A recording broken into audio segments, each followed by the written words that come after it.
ThaBoxingvoice.com over here. We're one of the greatest fighters that ever come out of New York City. Thank you. The best ever to come out of my home borough, Queens, New York. Thank you very much. I represented Queens. I was born in Brooklyn, but I represented Queens because nobody ever came out of Queens. So I was started boxing. I lived in Queens, so it made sense to me to call the Flesh and Flash. Did you work out at Flush and PAL? Or? Yes. Yeah. Phil Boyd just trained me. Phil Boyd was a great trainer, phenomenal teacher. There's teachers and trainers. A trainer tells you throw punches. A teacher tells you what punches to throw. So with Phil Boyd being a great trainer, I used Joe Davis. Steph Seidman was my physical trainer. Hal Parker was my nutritionist. I had a full staff and a full team to make sure everything was perfect.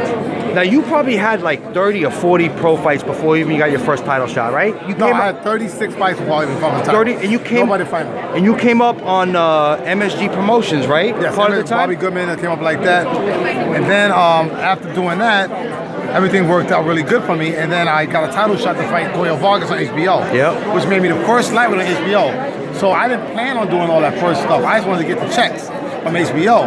And they gave me commentary, so I've been doing that forever. Yeah. And they gave me my career, so me and Lou DiBello was going hand in hand. Yeah. I gave Lou Sugar Shane Mosley, I gave him Gotti, and these guys, they're friends of mine. So I figured I could, start the lightweights. My goal switched. I went from me trying to get on HBO and get the checks to me pioneering the sport. I didn't know I was going to pioneer the sport. But nobody ever going to forget, first of all, you had a great career even before you fought the Prince Naseem.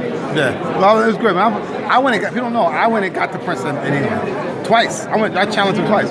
That fight would have never happened. I was challenging him. I ran out of opponents in America. So I had no chance in the world. So I was reading a magazine one day, Ring Magazine. I see this guy, the Prince, making $5 million. At the time, I was fighting for HBO. I was the highest paid featherweight. So I figured, okay, this guy makes more money than me. Let me go get him. It made sense. So I went to England. I flew to England. Me and Tom. Yeah, England. Tom Lawthorpe was a promoter for a while, right? He was my manager. Yeah. Your manager, right? Tom Lawthorpe was my manager. So I figured, okay, I'll talk to Tom. Tom got me some tickets. I shot out to England. I challenged him. And the promoter, Frank Warren, told me, I ain't interested in fighting you at all. And I was like, we don't need you. He said, we don't need you. Why fight you? So I went back to America. I fought again. By the time I fought the Prince, I was actually 47-1. So the thing is, I was like, I just went out opponents. If I'd have known the fight was that big, I probably would have won it. You know what I'm saying? Right. Because my brain was on lackadaisical mode a little bit too, because I had fought everybody. Being honest, it's like the Prince is a hell of a fighter. Yeah. You know what I'm saying? And I figured he brings some nice attention to the stage, and people love it. But I thought nobody going to come to the fight. Nobody knew him. I'm thinking nobody knew him. And what happened when it turned out? A monster. I was so shocked. Everybody showed up. So I was so shocked that everybody showed up. I probably would have won the fight then, And then you put Prince on the ground a couple of times. Yeah. You almost had that fight, right? Well, I told him I could beat him.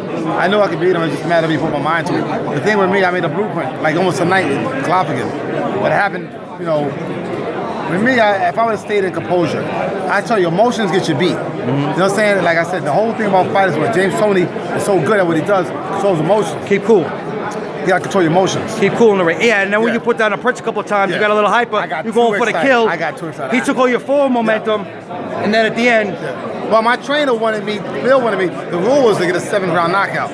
But after I dropped him 2 times, I wanted it now. And he said, no! That's why I took the knee. For Benji yesterday, I took the knee to slow myself down. And I got up at 9, he stopped the fight. He started pulling my office. I said, what are you stopping the fight for? I was fine. And the Prince was happy. He said, I'm glad he stopped the fight. But I could never get a rematch. He would never rematch me. I love the Prince. We actually talked. He called me from England.